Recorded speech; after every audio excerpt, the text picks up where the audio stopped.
আজ বৃহস্পতিবার আর উঠতে দেখো আজকেই দেরি হয়ে গেল। প্রতি বৃহস্পতিবারই ভাবি একটু সকাল সকাল ঘুম থেকে উঠবো, এক্সট্রা তো অনেক কাজই থাকে। বৃহস্পতিবার দিন ঘরের বউদের অনেক রকম কাজ থাকে বলো। তারপরও না আজ অনেক দেরি হয়ে গেছে। অ্যালার্ম কখন বেজেছে কিছুই জানি না।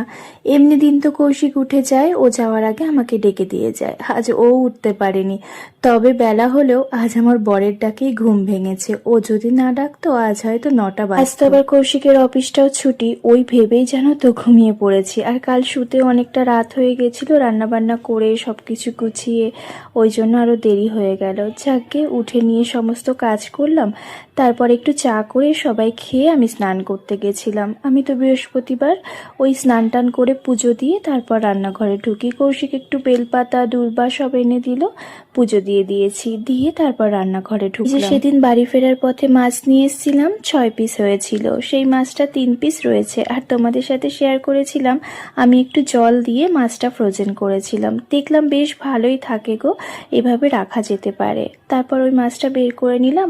আর এই যে চিচিঙ্গাটা একটু ভাজা করব, তবে আজকে না একটু অন্যরকম ভাবেই করছি। একটু রসুন আর লঙ্কা থেতো করে দিয়েছিলাম, আর পেঁয়াজ কুচিও দিয়েছিলাম।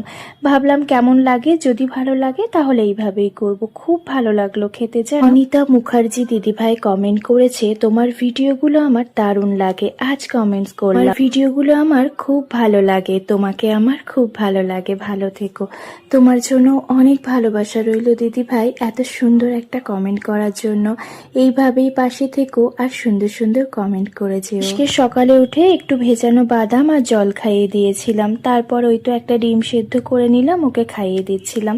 এদিকে রান্নাও বসিয়ে দিয়েছি। আজকে 1 সেকেন্ড বসতে পারিনি, একটার পর একটা কাজ করেই যাই। তার পর তো আবার সকালের খাবারটাও দিতে হবে। আর আমি তো এখন আর সকালে ভাত খাই না, কয়েকদিন খেয়েছি।